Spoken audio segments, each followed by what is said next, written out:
कब्जा न मिलने की स्थिति में भुगतान की गई राशि पर 7% वार्षिक ब्याज की दर से मुआवजा दिया जाएगा।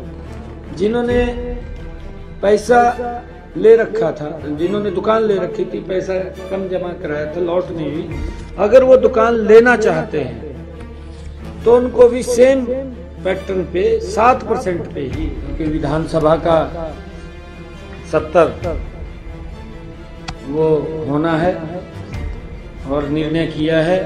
आज वो भी इसके अंदर कैबिनेट के अंदर विषय आया, उसको भी पास कर दिया है, उसके रूल बना दिया, पास कर दिया, बिल्कुल पास कर दिया, उसके रूल बन गए, मोहर लग गई है कैबिनेट की उसको। ये कृषि विपणन बोर्ड के आवंटियों को भी हमने इस बैठक में बड़ी राहत दी है। एक फैसला किया है कि जिन मामलों में नो ड्यूज सर्टिफिकेट या कन्वेंस डीड हो चुकी है, जिन्होंने पैसा दे दिया, नो ड्यूज सर्टिफिकेट उनका मिल गया है, कन्वेंस डीड उनकी हो चुकी है, और पीपीएम सॉफ्टवेयर में बकाया राशि दिखाई गई है, क्योंकि जब सॉफ्टवेयर बना तो उनका बकाया उनका खड़ा कर दिया निकाल करके।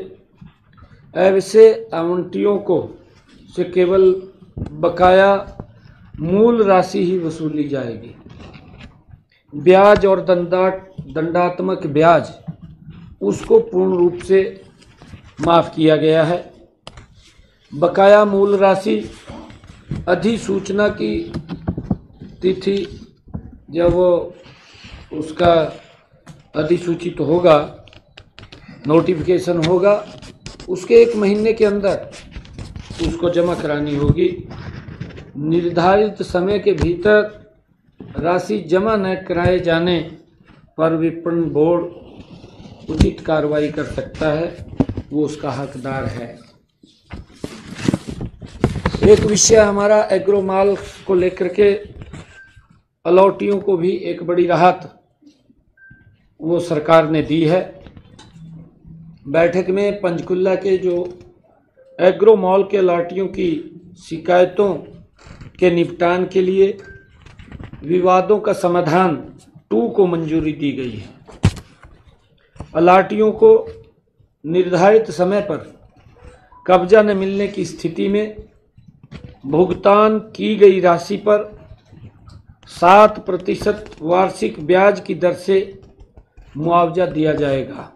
मान ले किसी ने बुक कराया था, पैसा जमा कराया है, और वो व्यक्ति अब वो शॉप नहीं लेना चाहता जो अलॉट हुई थी, वो लेना नहीं चाहता, तो उसको सरकार 7% ब्याज पे उसकी राशि को वापस करेगी। और इसी प्रकार जिन्होंने पैसा ले रखा था, जिन्होंने दुकान ले रखी थी, पैसा कम जमा कराया था, लौट नहीं हुई, अगर वो दुकान लेना चाहते हैं तो उनको भी सेम पैटर्न पे 7% पे ही उनको उनसे ले लिया जाएगा और दुकान उनको दे दी जाएगी। उसके अंदर बड़ी राहत ये दी है। साथ ही कब्जा करने की तिथि से लेकर वास्तविक भुगतान की प्राप्ति तक देय राशि की जो गणना है, विवादों का समाधान 2 नीति के प्रावधानों के अनुसार वो की जाएगी।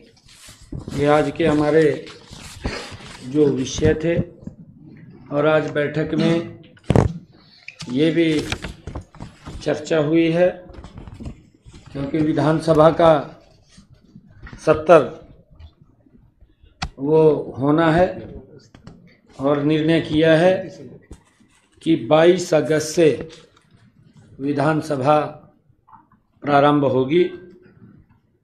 बाकी बीएससी की बैठक में वो बैठ कर के निर्णय होगा कि कब तक वो चालू रहेगा।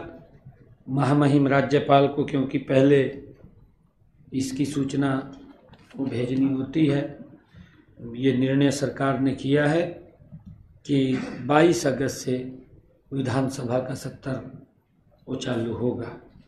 Thank you. सीएम साहब, हरियाणा कौशल रोजगार निगम के जो कर्मचारी हैं और जिनको आपने रोजगार की गारंटी दी थी, तो उनकी एसओपी जारी नहीं हो रही, वो आज वो भी इसके अंदर कैबिनेट के अंदर विषय आया, उसको भी पास कर दिया है, मतलब उसके रूल बना दिए। रूल्स को पास कर दिया है, बिल्कुल पास कर दिया, उसके रूल बन गए। आज मुहर लग गई है कैबिनेट की उसके ऊपर। ठीक।